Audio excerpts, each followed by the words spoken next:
Hello friends, welcome back to the AuDHD Psych Podcast. I'm Howearth, clinical psychologist, and we are different, not defective.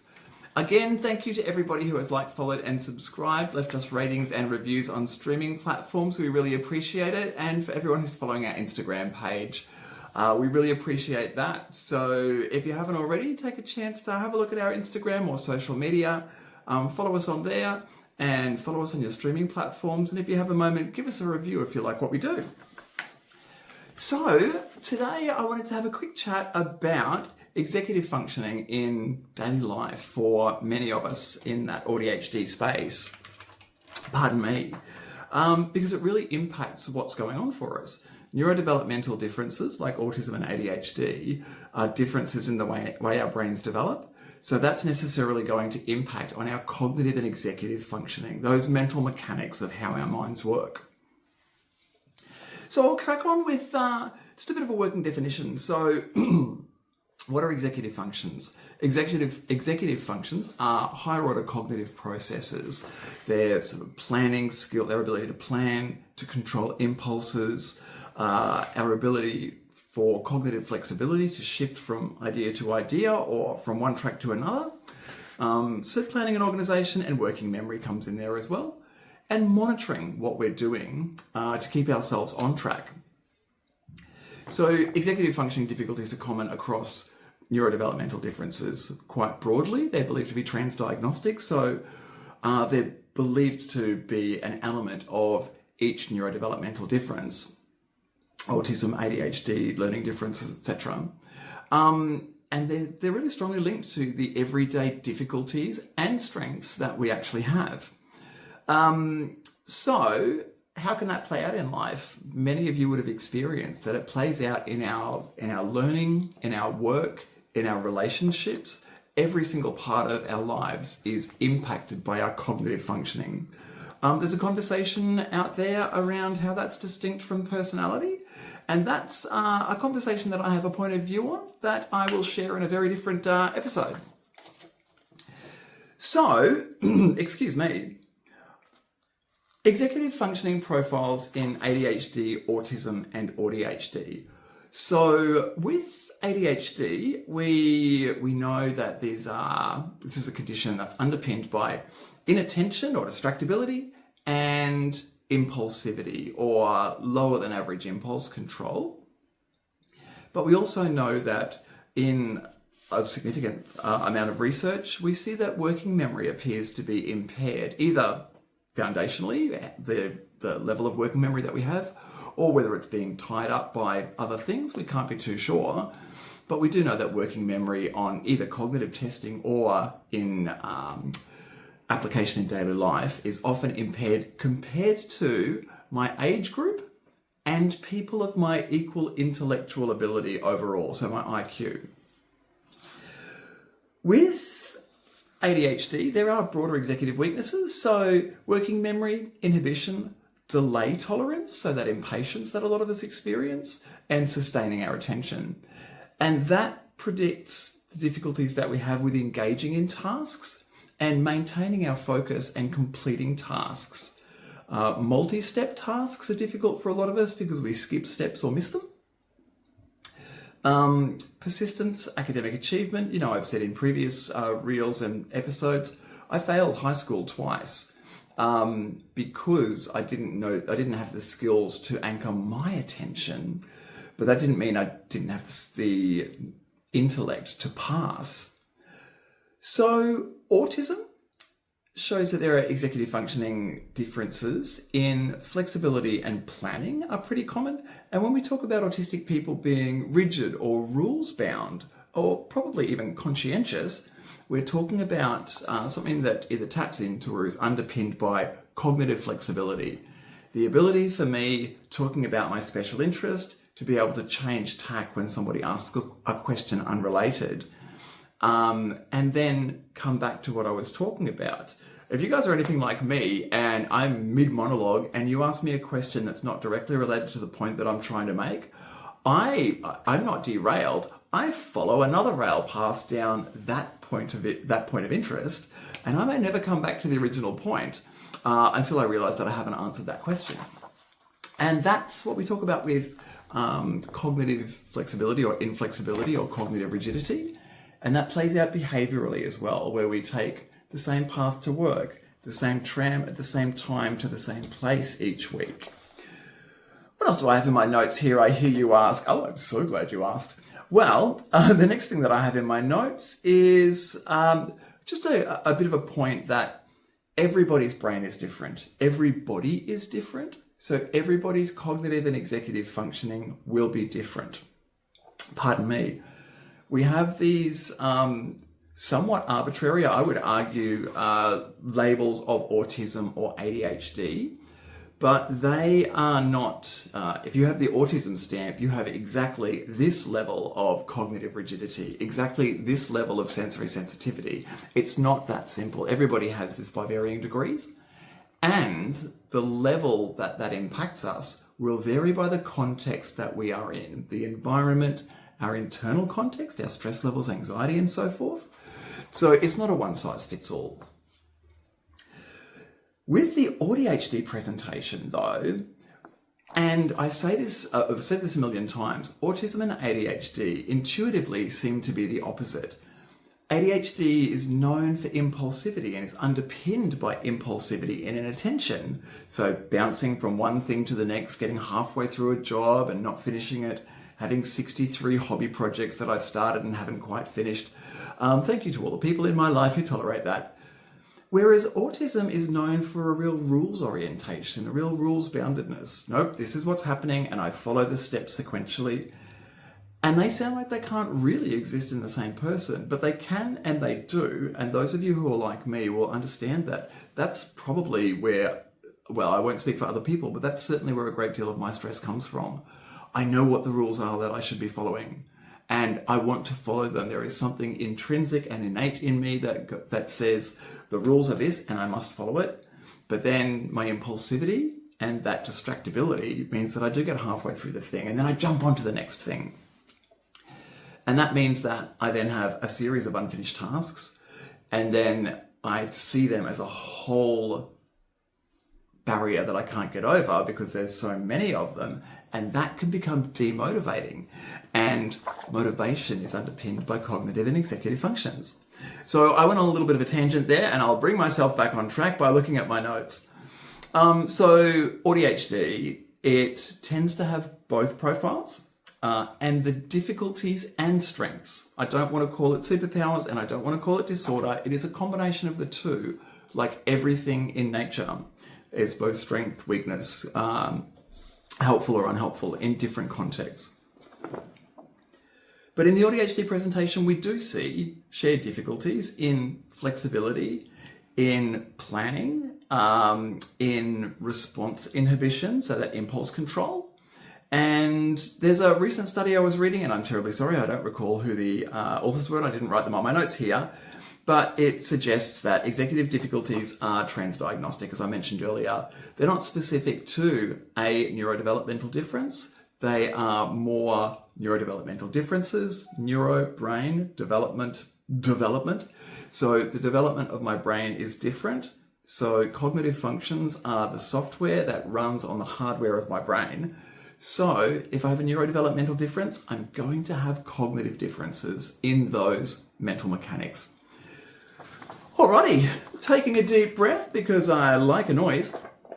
So, I've already touched on that point, that executive functioning and cognitive profiles are not set and forget, one size fits all. They are different for every individual person. They just tend to cluster in certain areas when we make a diagnosis of autism, ADHD, learning difference, etc.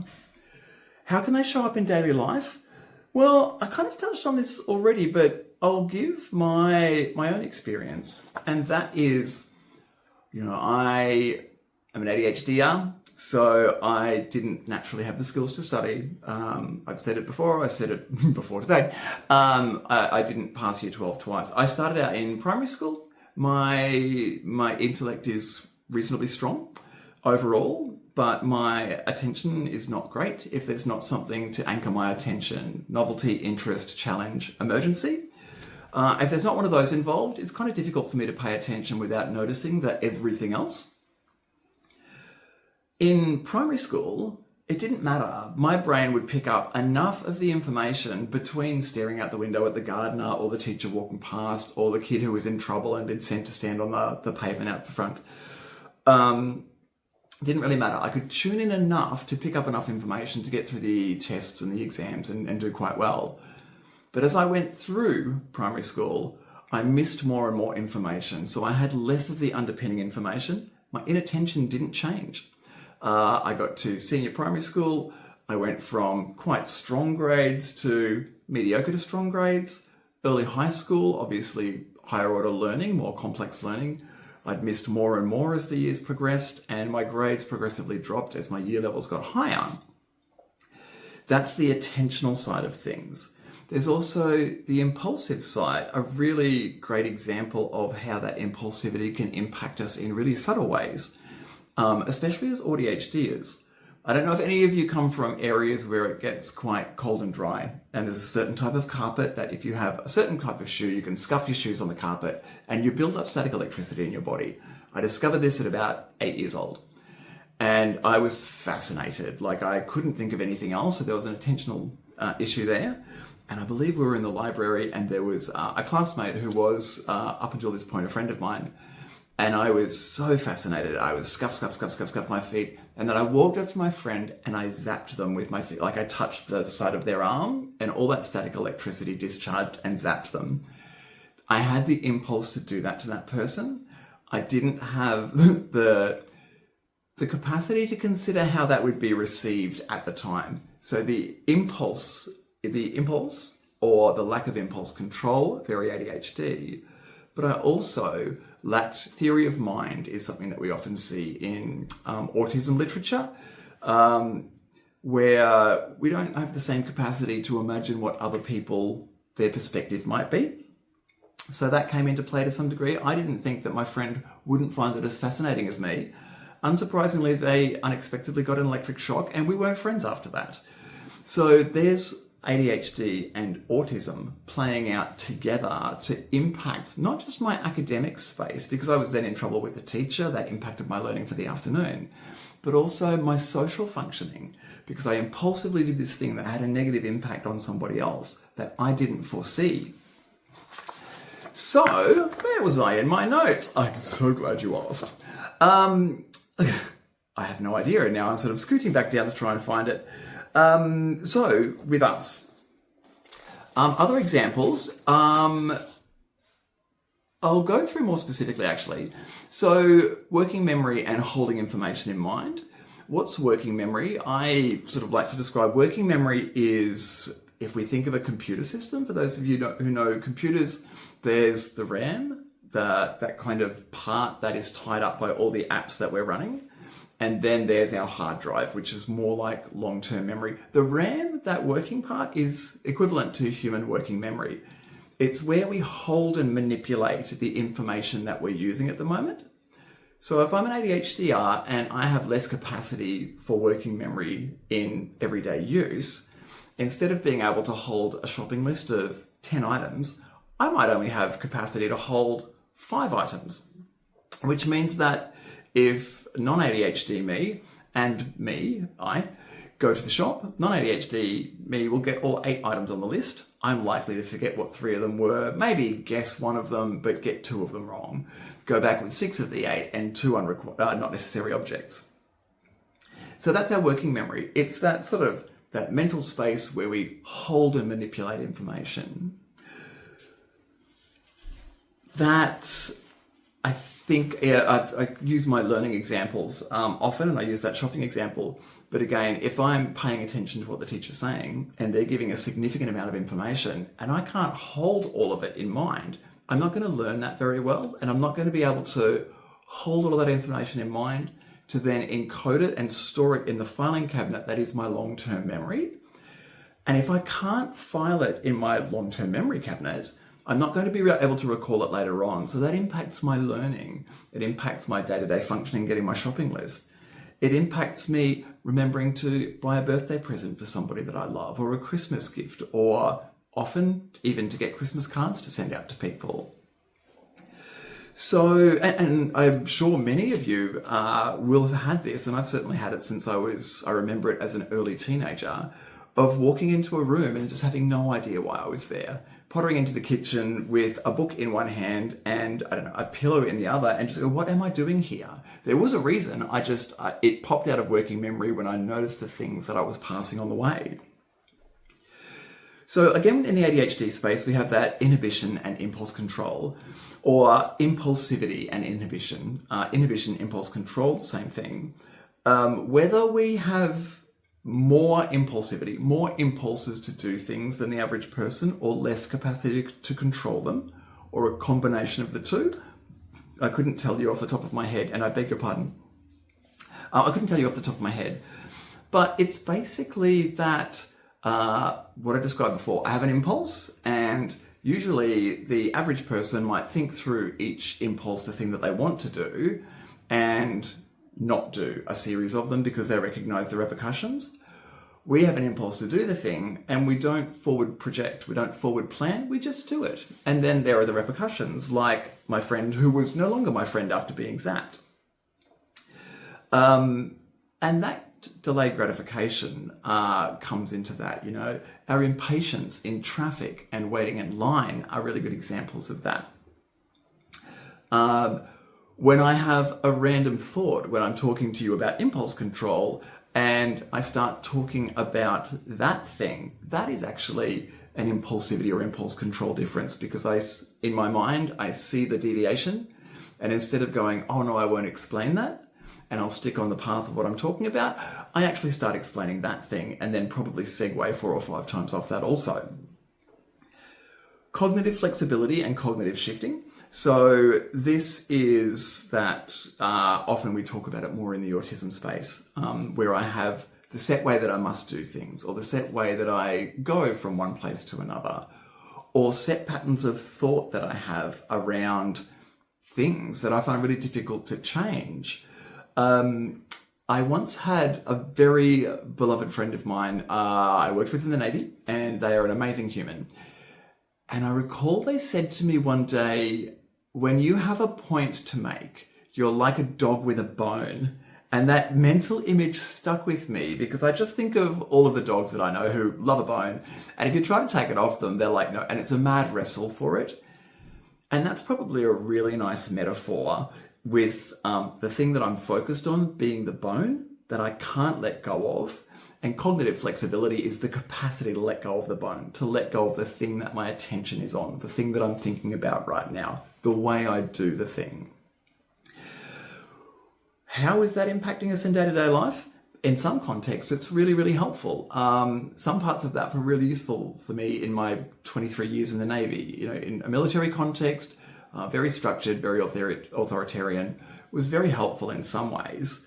But in other contexts, when I'm just engaging in social interactions, I love people. I particularly love neurodivergence. So I will talk about this for days, hence starting this podcast.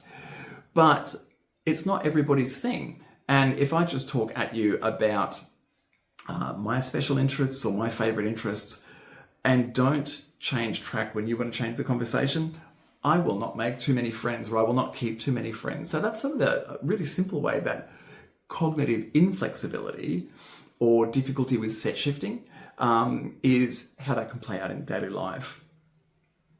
Planning, organisation and problem solving. Now, I actually believe that problem solving is often a strong skill for an AuDHD brain. And I think it's the same brain that I've spoken about in a previous episode, where our autism loves the details and does not like gaps in the information. We like to have all the information, all of the details, and then we understand the system of whatever the thing is. But ADHD is inattentive. It likes to jump from thing to thing. Tangentiality is a thing that we talk about in ADHD conversations, for example. I can equally solve problems by tangentially jumping to a detail that might not seem related, but actually is the way I fix the fault. But I can also apply that same cognitive mental process to find problems that might not be there if my anxiety wasn't overlaid on that thought process. So problem solving I think many, not all, but many AuDHD brains are actually really good at both problem solving and problem finding if we overlay anxiety or stress on our cognitive processes. Having said that, some structured problem solving requires step by step. I do this, and then I do this, and then I check this thing, and then I check 2, 3, 4, 5, 6. But if I'm inattentive or impulsive, I might impulsively jump to a new idea before I've gone through all of those steps, and it may impede my ability to solve a problem in a structured way. Planning and organisation obviously require holding information in mind to plan and organise. I might have a goal of going on a holiday, and planning requires keeping in mind where I'm going, the dates that I'm going, the flights that I need to book, the accommodation, if I'm going to book accommodation, the things that I'm going to do. So to plan and organise that trip, I need my working memory, a processing speed is another foundational cognitive ability that we have, and that impacts how much information I can process at any given point in time. That will influence cognitive, planning and organisation and problem solving. Breaking things down into smaller parts is something that we don't naturally do as well as the average person, but that can also be a way for us to overcome some of the difficulties that we have, and I'll come back to that in a little while. Just checking my timer, I've allowed myself about another 15 minutes, so I'll speed up a little bit. Sustained attention and goal-directed persistence. So that is keeping my attention on task and staying there. Related to, but not the same as motivation, which many of us have difficulties in. What is that? Exactly what it sounds like. It's I put my attention on the thing and I hold it there. Inattentive ADHD is actually the difficulties that arise out of my difference in ability of doing that. My lower than average ability to keep my attention on task without an anchor. We all know that we can do it at the last minute when the deadline is due in 2 hours, or when we've got a manager standing over our shoulder waiting for us to finish that job, or if it's really interesting, or if it's challenging in that really positive way. But it's when there's not one of those centrally innate anchors for us, that's when it becomes a bit problematic for us to keep our attention on task. Self-monitoring and error awareness. So this is one that comes up quite a lot, particularly in the ADHD space, in my experience, and that is we can look outwards, but we're not great at looking inwards and monitoring what are the steps that I need to be doing right now to get this work goal, study goal, finish this assignment, get the holiday planned. And if I'm not able to monitor what I'm doing or what step I'm up to in the process that I'm engaged in, then I'm more likely to deviate off it and not realize, because I'm not monitoring what I'm doing right now versus the goal that I had in mind. And that's a really common difficulty that many of us, myself included, have often. So tracking progress in what we're doing, noticing errors as we do them, as we make the mistake, and then adjusting what we're doing and our strategy to compensate for those. They're difficulties that many of us have. And you know, I don't know about you guys out there, but I often will have a reminder come up, or somebody will send me an email about something that I will realize has kind of fallen off my radar until it's due, or until I receive that reminder. And that's been a common thing throughout my life that I work really hard to manage now. All right, what's on my next page? Oh, it's a fun question, and when I move this page, I'll probably know. So emotion regulation as linked to executive functioning processes. So I like to describe our emotional experience as, and this is my working model of emotion, as our integrated experience of our body's response or lack of to our cognitive appraisal of our context. So I go about my world and I experience the world through my senses, and then I process that cognitively. And if I need to respond to that, then my body has a physical response. If I need to fight, I've made a cognitive appraisal that there is a challenge in the environment. I've made a cognitive appraisal that that challenge is a threat. It's not something that I'm excited about. And I've made then a cognitive appraisal that either I have resources to overcome it or not. If I have resources to overcome it, then if I'm stronger than it, then I'll move into fight, anger. If I don't, if I think that it's stronger than I am, I'll probably move into flight, freeze, fawn, or flop. Flight is an appraisal. I have enough resources to get away. Freeze is I have enough resources not to be seen. Fawn is I have the resources to beg for my life. And flop is that sort of hopelessness. I don't have the resources to escape this threat to my safety. So went on a little bit of a psycho-ed tangent there. That wasn't necessary, but here we are.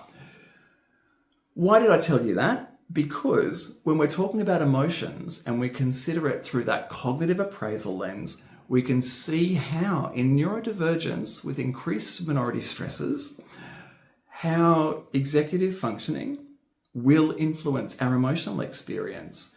If I have difficulty holding all the details in my working memory, I may not be able to process all the relevant information to have an adaptive or a helpful emotional response.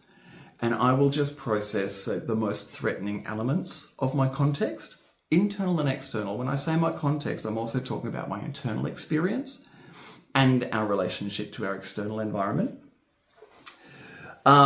So if I can't hold all of the details in mind, I'm going to see the ones that are most salient to my safety, and that's probably going to lead me to having an anxiety or a fear response or an anger response, where perhaps if my working memory was able to hold more information, I might be able to actually see more details and then not have that fight, flight, freeze, fawn, flop response.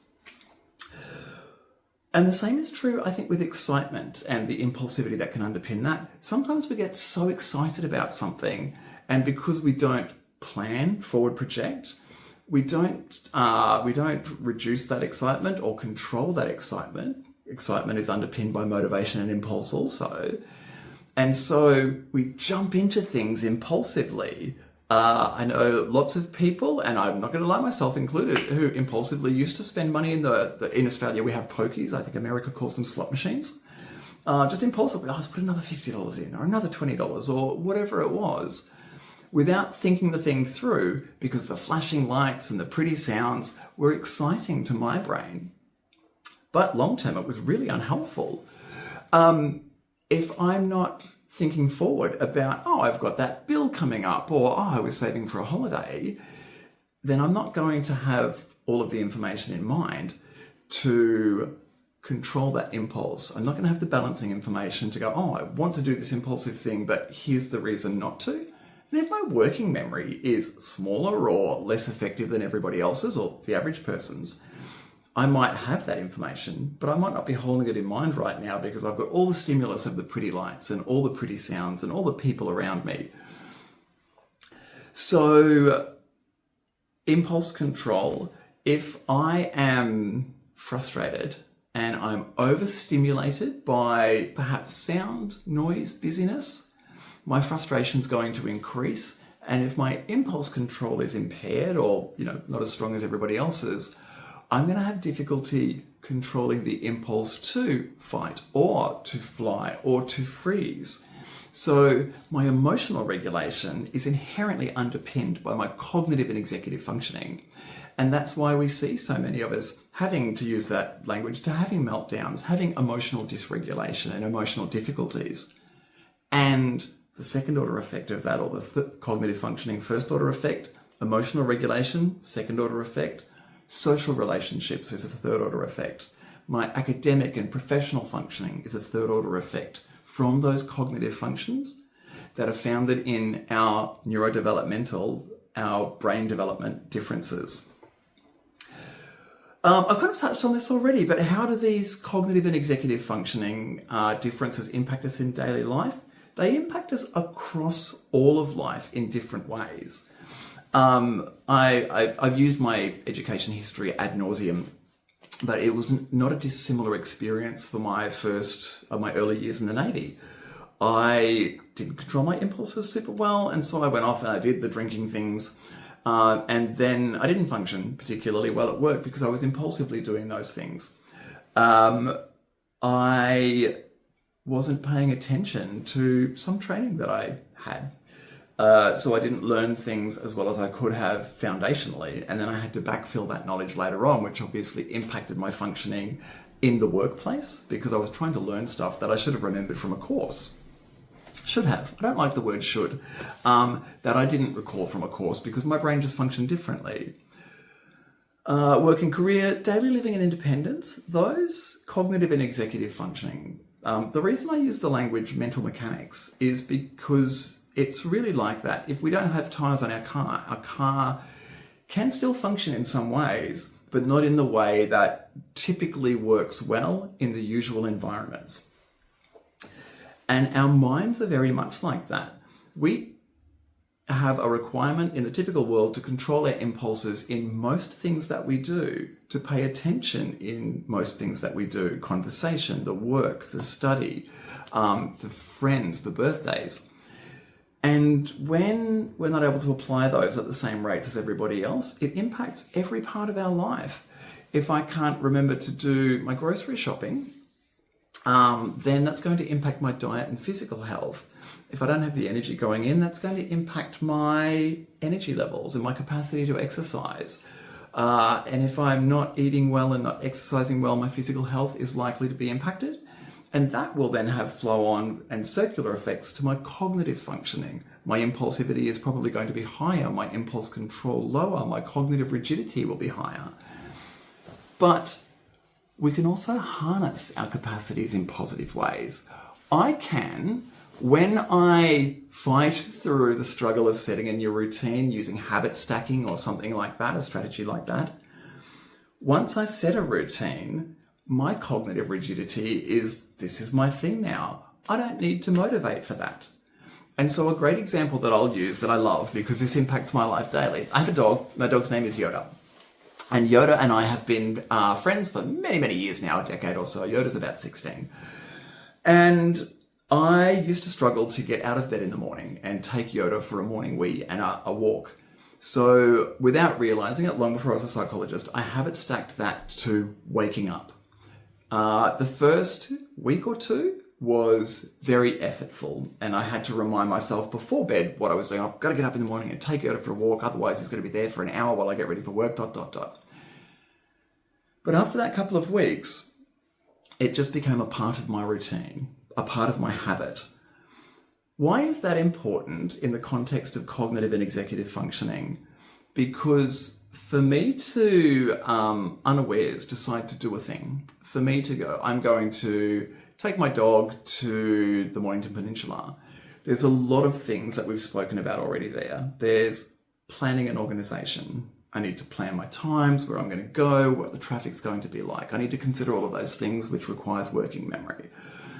I need then to motivate myself to actually get the things ready, find Yoda's harness and take food and treats and water and things for him so that he's got everything that he needs. Remember to take my wallet, find the car keys wherever I've not hooked them up on their hook. There's executive functioning required. I need to keep my attention on track while I'm preparing to leave the house and take Yoda to the new place. But with habit stacking, I did that. It was effortful for the first week or two.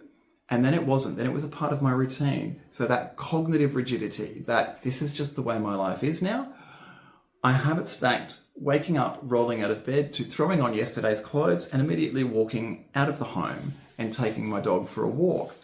There is zero motivation required for that. I don't think about it. So my differences in cognitive and executive functioning do not impact me taking my dog for a walk so that he can have a wee and a sniff and be a menace just generally, in a good way.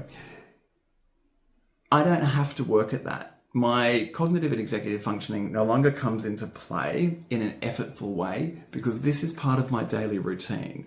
So those differences that we do have can be bane or boon. They can be wins or losses depending on context. It's just a matter of understanding what our particular levels of them are and then being able to use them in ways that serve us. Sometimes that is learning how I can anchor my attention, learning how I can distract myself from the impulsive thing that I want to do. Sometimes it's learning that actually this rather arbitrary, socially ascribed norm about that thing isn't something I have to internalize and live by. I don't mind being tangential in conversation. And in fact, I work with so many people who apologize, and I always respond, or try to respond with, this is not a space to apologize for being tangential. That's how nonlinear thinking and many neurodivergent brains converse and engage. And that tangential, seemingly unrelated detail might be unrelated to an onlooker, but it's not unrelated to me and my internal experience. And so I don't think we need to apologize for that. When we dispense with these arbitrary ideas that we have to get from point A to point B in the fastest and quickest possible route, when we let go of that, when it's not helpful to us, it can actually help repair our self-esteem, which helps impact on our emotional regulation and emotional control, which in turn helps our cognitive and executive functioning. I went on a tangent there, and I'm just trying to think back to what I was actually talking about. Application of our cognitive and executive functioning. So they can be positive, helpful, and they can be unhelpful. And it's context specific. We can apply them in ways that serve us. We can change the expectations of ourselves. We can change the environment around us, either making accommodations for ourselves or advocating for accommodations in workplaces, academic settings. And if you have a counsellor or a GP, often we as clinicians will advocate for you if it's not something that you have capacity to do, whether that's confidence or other barriers. We can write letters advocating for you. Organisations have wellbeing teams who will also advocate for those things for you. So we can make physical accommodations and social accommodations in workplaces, social settings, academic settings. We can also choose good fit environments. I really hope to set up a not-for-profit one day in the not too distant future, and the purpose of that, I want to be initially to investigate and then fund research that feeds into programs for neurodivergent kids to recognise themselves as different, not defective. And in doing that, recognising how to min-max, how to minimise the difficulties associated with my differences and maximise my strengths. And at the same time, if I recognise that I'm different, not defective, I don't have the self-esteem difficulties that we have. I don't have the impaired self-concept that so many of us do. And if my self-concept isn't impaired and my self-esteem is strong, I'm less likely to lean into impulsive things like substance and alcohol misuse to manage the emotional difficulties that come with my cognitive differences and the social repercussions and academic repercussions and professional repercussions that can follow through from those, which lead to emotional difficulties, which lead further into cognitive and executive functioning differences. And that can become a really unhelpful maintenance cycle. And that really taps neatly into, I touched very briefly on diagnostic levels. Those cycles can amplify themselves and change me from being autistic without any support needs in a perfect world to autistic with level 1 supports needs, requiring support. More emotional difficulties, increased cognitive impairment from those emotional difficulties, and perhaps physical health well-being issues, leading to perhaps level 2 or level 3 support needs, even though my underpinning cognitive characteristics at a foundational level might be the same as somebody else who has level 1 support needs. Well, I have chatted away for quite a long time now, so I think I might wind up for today. But I guess just in summary, what we've talked about today is really the cognitive and executive functioning and functions and processes that underpin neurodivergence. I've touched on how they can show up in daily life and what they are, how they can influence our emotional experience, and both can influence my physical health, be it through diet, exercise, stress impacts on physical health, which I didn't really touch on, but is there, and how that can impact on my cognitive and executive functioning and flow through to my support needs. And I framed that in a really deficit-based kind of setting then, and I want to highlight that I could frame that in exactly the same way, in a positive way. My impulsivity has led me to make decisions in my life that other people might not have made and might not have acted on. That's yielded really positive results for me. I impulsively bought a house to renovate. I've never renovated before. It was a test bed. I learned so much on YouTube. Thank you, YouTube. Not a paid product placement. Because of that, I then sold that house, and it gave me the resources to be able to change career, to leave the Navy. That was a career that I really enjoyed so many parts of it, and it felt good to serve my community in that way. But I was able to let that go and move into a career like psychology, where I get to sit one-on-one and chat to people and try to be helpful in people's lives. So my impulsive decision to do this thing that I had no background in yielded a career change and a contentment in life that I had not experienced before, because everything I do now is values aligned, and because I made an impulsive decision.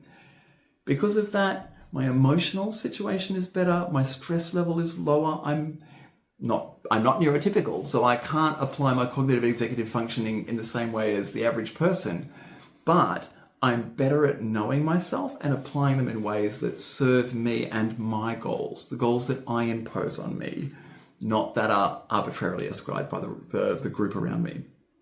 So I should wind up there, because I said I was going to finish and then I kept monologuing and tangenting. But thank you all very much. I hope this was helpful today. And if you have any questions, please pop them into Instagram, send us an email, make a comment on your streaming platforms. We really do appreciate it.